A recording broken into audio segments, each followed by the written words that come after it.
یہی بات حضرت نے یہ فرمایا تھا کہ جلسوں میں ساتھ میں رہنا ہاں مقرر ہے یا پھر دیگر ماحول ہے، تو حضرت نے ایک جملہ ابھی 2 دن قبل فرمایا تھا کہ میٹھا میٹھا ہپ ہپ کڑوا کڑوا تھو تھو یہ تو نہیں ہو سکتا۔ یہ اشارہ اس بات پر ہے میرے عزیزوں، اے سنیوں، حضور کی محبت کی بات کرتے ہو تو صرف حضور کی محبت حلوہ پراٹھا کھانے سے نہیں ہوتی، ارے اس میں تو نیزے بھی کھانے پڑتے ہیں، تلواروں کی سائے میں نمازیں بھی ادا کی جاتی ہیں۔ بے شک یہ شہادت گئے الفت میں ہے قدم رکھنا، لوگ آسان سمجھتے ہیں مسلمان ہونا۔ میں یہ بھی نہیں کہتا کہ میں بہت بڑی تکلیف اٹھا کر کے آیا ہوں، نہیں، 8 مہینے گزرے کہ 8 سال گزرے، کوئی بہت بڑی تکلیف اٹھا کر کے تمہارے پاس آیا، میں نے کبھی اس چیز کا ذکر نہیں کیا اور نہ ہی شکایت کبھی کروں گا اس بات کی، اس لیے کہ تاریخ کی سچائیاں اس بات کی گواہی دیتی ہیں، وہ بڑے بڑے ائمہ اسلام جو رسول اللہ کی آل میں سے تھے، امام موسیٰ کاظم، ہم تو میرے عزیزوں گنہگار ہیں، ہماری بہت ساری خطائیں ہیں، وہ اہل بیت ائمہ اسلام جن کے گناہ نہیں خطائیں نہیں، بغیر کسی قصور کے ظالم بادشاہوں نے 7 سال تک ان کو اندر قید میں رکھا ہے۔ امام محمد بن حسن عسکری 20 سال تک اندر رہے، کس کو کہتے ہیں 20 سال، پوری لائف گزر گئی۔ امام موسیٰ کاظم 7 سال کے بعد اندر زہر دے کر کے مارا گیا اور وہیں سے جیل سے جنازہ بھی نکلا۔ ان کی قربانیوں پر ہم کہاں لگتے ہیں؟ لوگ یہ بھی جو آج سمجھتے ہیں کہ بہت بڑا کام کر کے آئے، کوئی کہاں سے کیا کیا لقب پکارے، غازی اسلام، نہ میرے عزیزوں ابھی تو ہم خادم اسلام نہیں بن سکے، غازی اسلام تو بہت بڑی بات ہے، اور ہم اس بات کو آپ کے سامنے بار بار دہراتے اس لیے ہیں کہ آج سنیوں کو ہو کیا گیا ہے، چھوٹی سی چیز کو لے کر بہت بڑا سمجھنے لگ جاتے ہیں، بہت بڑا سمجھنے لگتے ہیں۔ یہ ابتدائے عشق ہے، آگے دیکھو ہوتا ہے کیا کیا، ستاروں سے آگے جہاں اور بھی ہے۔ تمہاری ابھی آزمائش آئی کہاں، ہمیں ابھی آزمایا کہاں گیا ہے؟ قرآن تو یہ کہتا ہے کہ ہم حسبتم ان تدخلوا الجنۃ ولما یأتکم مثل الذین خلوا من قبلکم مستهم البأساء والضراء وزلزلوا حتى يقول الرسول والذین آمنوا معه متى نصر اللہ الا ان نصر اللہ قریب۔ رب تعالیٰ فرماتا ہے کیا تم یہ سوچ کر بیٹھے ہو کہ تم سیدھے جنت میں چلے جاؤ گے اور تم کو ویسی تکلیفیں نہیں آئیں گی جیسے پہلے والوں کو آئی تھی؟ اور کیسی آئی تھی؟ قرآن کہتا ہے وہ زلزلوا، انہیں ہلا دیا گیا تھا، یہاں تک کہ رسول پاک نے اور ایمان والوں نے یہ کہنا شروع کیا اللہ کی مدد کب آئے گی؟ پھر رب تعالیٰ فرماتا آگاہ ہو جاؤ اللہ کی مدد قریب ہے۔ ہماری آزمائشیں کہاں آئی ہیں میرے عزیزوں؟ کون سی تکلیفیں، کون سی مصیبتیں؟ علماء اسلام کو آج اللہ تبارک و تعالیٰ نے ٹھاٹ باٹ سے رکھا ہے، ہر طرح کی سہولیات تمہیں آج ملی ہوئی ہے، کون سی نعمت کی کمی مولا نے دی ہے؟ ہر چیز تم قدم باہر نکالو کہ ساری سہولیات تمہارا استقبال کر رہی ہے۔ ہم یہاں اے سی میں دن و رات گزارنے والے ہیں، قالینوں پر سجدے کرنے والے ہیں اور مرغ مسلم ہر دن کھانے والے ہیں، تمہیں کہاں پتا ہے ابھی کہ آزمائش کہتے کسے ہیں، تکلیفیں کہتے کسے ہیں؟ میں نے تو صرف ایک چک کر کے دیکھا ہے 8 مہینے میں، پھر اندازہ ہوا، چکھا ہے بس، چک کر کے آئے کہ 8 مہینے پتھروں پر انہوں نے سلایا تھا تو لگتا کیسے ہے، کیسے لگتا ہے؟ کھانا اور پانی کے لیے جو آج ہمارے ارد گرد لوگ ہاتھ دھلائیں، رومال دیں پوچھنے کے لیے، ہر چیز کی خدمتگار ہو، اور جب وہاں بدتمیز لوگ اور ظالم لوگ لائن میں کھڑے کر کے سوکھی روٹیاں دیتے ہو تو پھر اندازہ ہوتا ہے لگتا کیسے ہے۔ یہ چھوٹی سی چیز ہم نے چک کر کے دیکھا ہے، وہ روٹیاں دیکھی جس سے انسان کا گلا کٹ سکتا ہے۔ میرے عزیزوں یہ سب باتیں اس لیے عرض کر رہا ہوں کہ ابھی امتحان باقی ہے ہمارے. اگر ناموس مصطفیٰ کی بات کرتے ہو تو پھر ان سب چیزوں کے لیے تیار رہو, ان سب چیزوں کے لیے تیار رہو. اور ایک بات میں بتاتا ہوں, یہ باہر مجمع میں بیٹھ کر کے بات کرنا بہت آسان ہے, اور اندر تکلیفیں سہ کر کے پھر یہ بات کرو.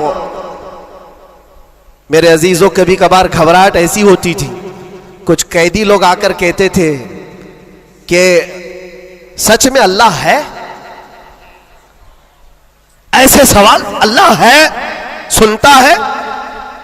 اور اس وقت کوئی آیت ان کو بتانے میں بھی ہمیں ایسا لگتا. ایک قیدی سے میں نے کہا ان مع العسر یسرا, ہر تکلیف کے بعد آسانی, اللہ کا وعدہ ہے. جھٹ سے اس نے کہا مولانا 16 سال ہو گئے, ابھی کب آئے گی وہ آسانی؟ ہمارے پاس کیا جواب ہے؟ یہ تکلیفیں سہ کر کے پھر آیتوں پر یقین کرنا, یہ بہت بڑے کمال کی بات.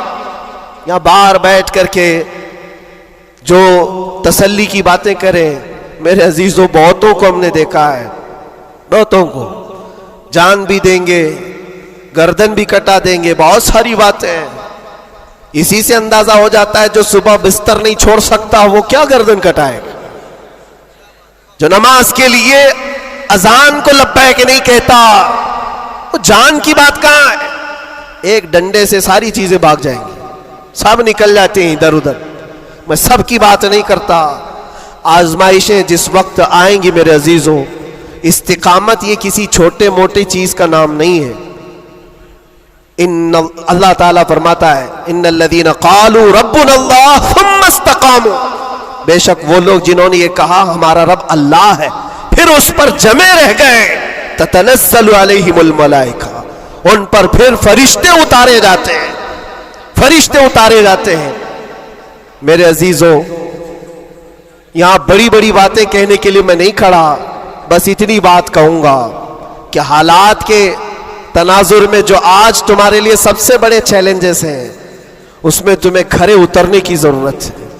تم صرف اپنے محلے کے نمائندے نہیں ہو, یہ جو سروں پر ٹوپیاں اور داڑیاں ہیں تمہارے چہروں پر, تم کسی مسجد کے ہی مصلی نہیں ہو, بلکہ پوری کائنات میں اللہ نے تمہیں خیر امت بنایا ہے.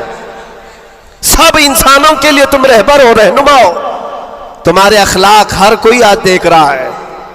تم ایمبیسیڈر ہو کس کے؟ رسول پاک کے. تم ترجمان ہو اخلاق رسول کے.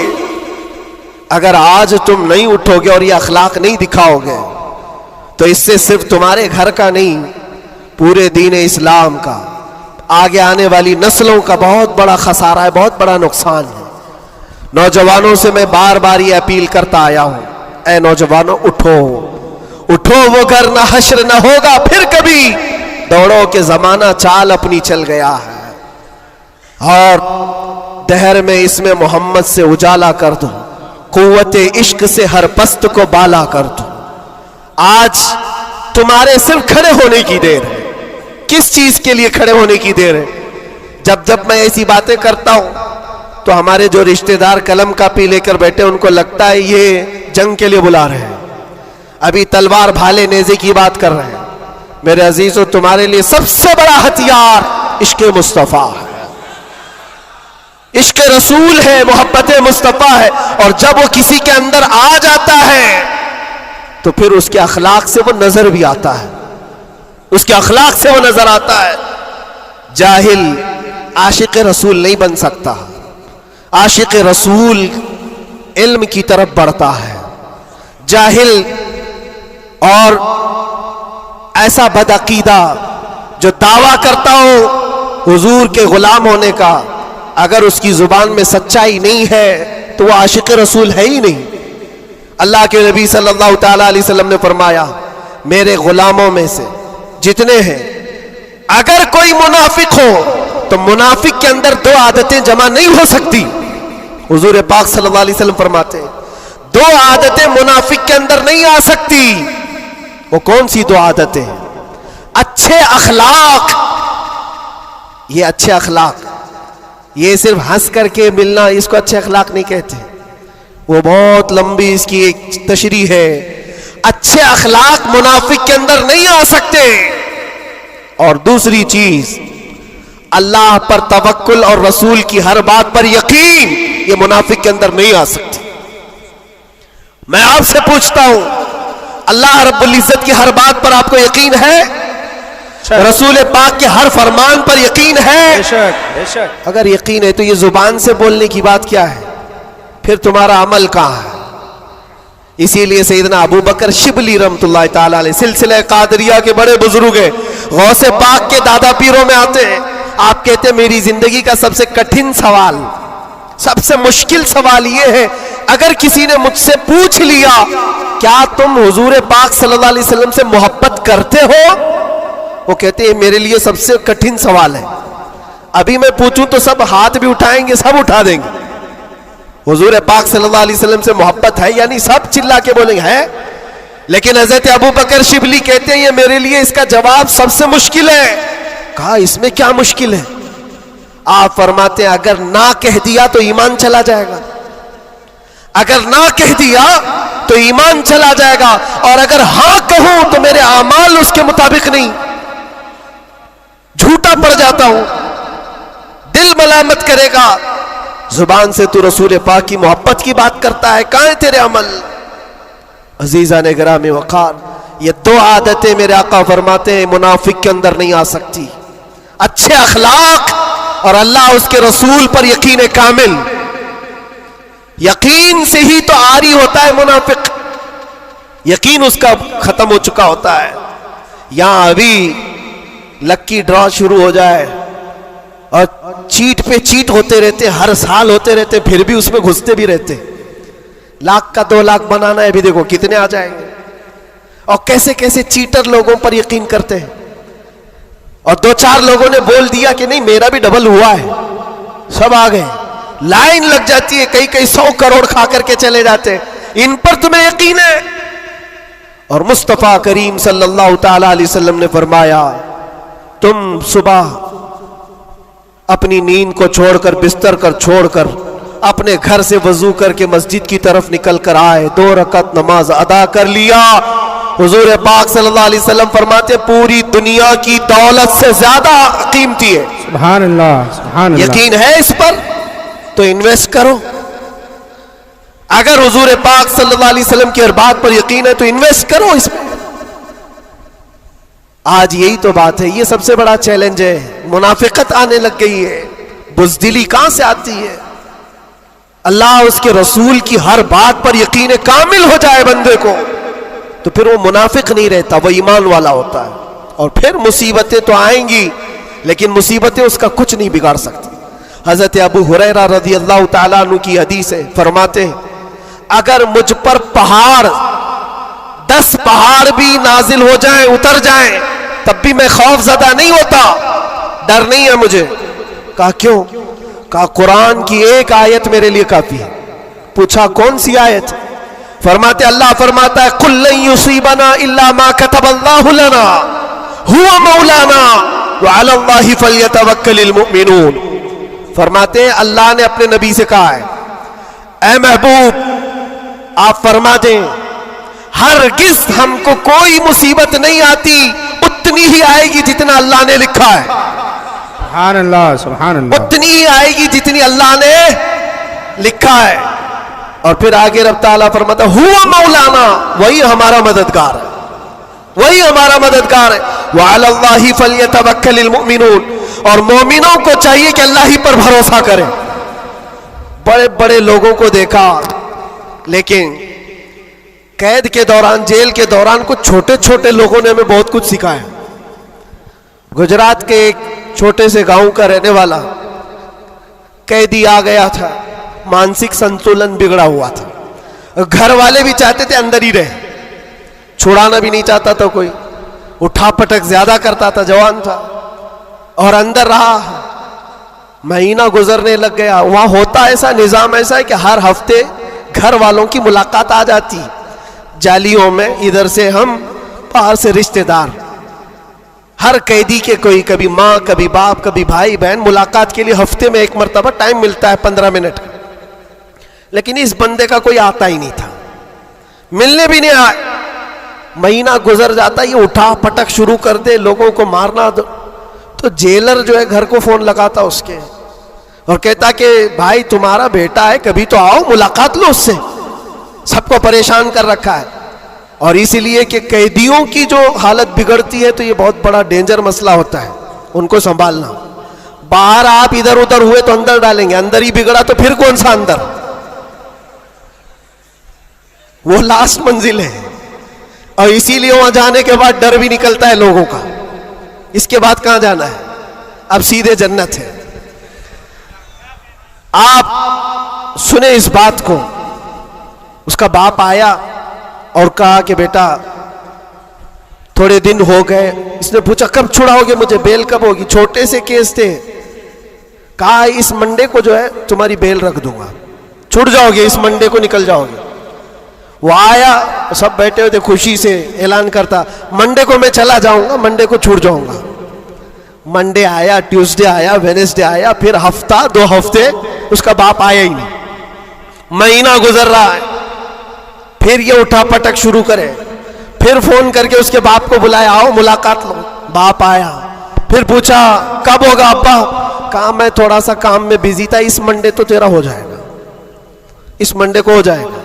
یہ آتا اور کہتا پھر بیچارہ وہاں تو ایسے ہی ہے, سب تنکے کے سہارے پی رہے تھے.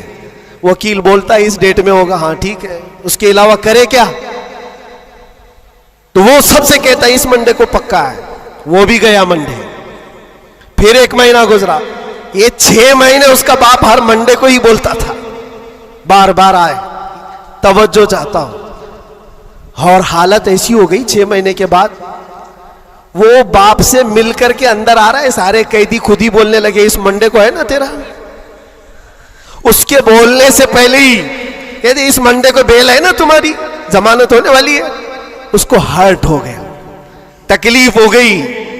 جب دل پر کسی کے چوٹ لگتی ہے تو ٹوٹے ہوئے دلوں کی بہت جلدی سنی بھی جاتی ہے. اس نے جھلا کر کے کہا تھا, گالی دے کر کے کہا تھا, کرمنل تھا, گالی دے کر کے کہا تھا سب کو, تم لوگ میرا مذاق اڑا رہے ہو, میرے باپ کی وجہ سے یا جیلر کی وجہ سے میں اندر نہیں ہوں. میرا خدا اتنے دن کا لکھا ہے, اور جس دن لکھے گا تم سب دیکھتے رہو گے, میں چلا جاؤں گا. کیا بات ہے, واہ واہ. ہم نے سوچا یہ کہاں سے اتنا بڑا ایمان آیا. اور اتفاق سے سنیچر کے دن وہ اپنے باپ سے مل کر کے آیا تھا, اس کو چڑھایا گیا تھا اور وہ بفر کر کے اس طرح کی بات کیا تھا. اور منڈے کے دن اس کا باپ ضمانت کا بیڑا لے کر آ ہی گیا, اور وہ ہنستے خوشی سے جا رہا تھا اور کہا میں نہیں کہہ رہا تھا, میرا خدا جب تک لکھا ہوا ہے تب تک میں یہاں رہوں گا, کسی کے باپ